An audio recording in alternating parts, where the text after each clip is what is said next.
There are many veterans that have been honored with words of the mouth, but forgotten about in actions. First of all, as we all top give the Most High all the honor, the glory, and all praise and worship.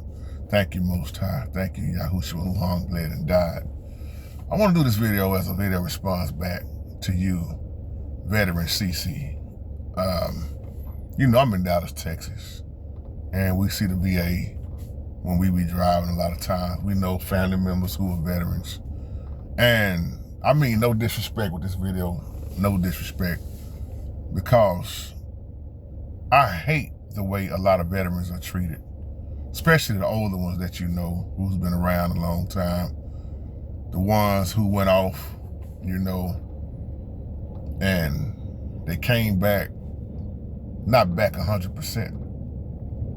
And when you talk to most veterans, you're gonna hear this. Of course, I'm not a veteran.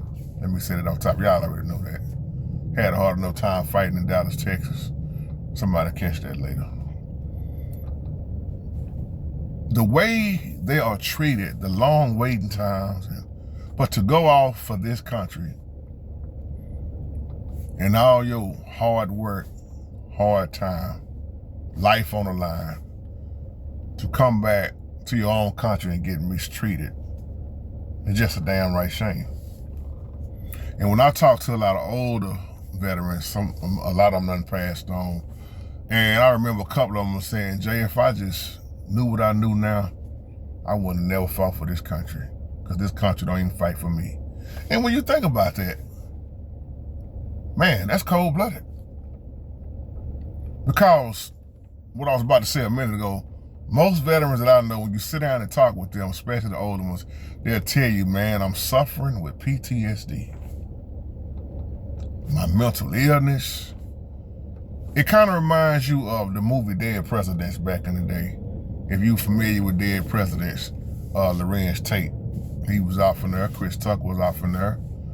Quite a few little stars was in there. But you remember right out of high school when they got drafted. And remember they went off to the war, man, all that killing they saw, and they started having them nightmares and dreams and all kind of crazy things happening to them in their sleep. And remember when Larenz Tate got back, couldn't even hardly find a job. He went on, worked at that little meat plant he was working at, you know, slicing that meat up. And even that was messing with him mentally, because he was seeing all that blood that he saw in the war. And I remember he came back saying, man, can't find a job. But you would think with these programs that they have out, they spend so much billions, like they say, on the veterans, but at the same time, when it comes time for a lot of these veterans that need help, why is it such an issue? Got time to do everything else, but you overlook your own. And I mean this out of love, y'all. The way I see a lot of these homeless people are veterans. Should be no such thing as a veteran out here laying under a bridge. But at the same time, I know a lot of people have their issues. They stubborn, don't want to abide by rules. But at the same time, y'all, come on now. To go to the VA and have to wait. I remember my partner Reggie would always talk about this.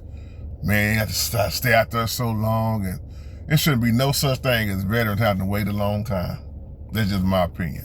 That's how I feel. But I know we are in America. And this is the same one that you look at how many have died and gave their lives, and just to get turned around and get slapped in the face a lot of times. But this is America. America have always been America. Ain't nothing new under the sun, y'all. When you start talking about land of the free, home of the brave, well, who they really apply to? And to all of my veterans watching, I salute you, hats off to you. But a lot of y'all, like y'all say, if you knew what you knew, if you would have known what you know now, would you have still went And I know you got the benefits and man, I get a discount on my home and man, I might can do this if you make it back home. How many didn't make it back home?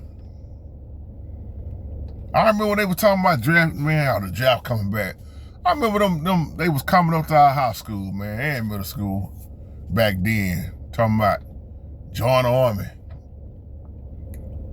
I just looked at them like they were crazy.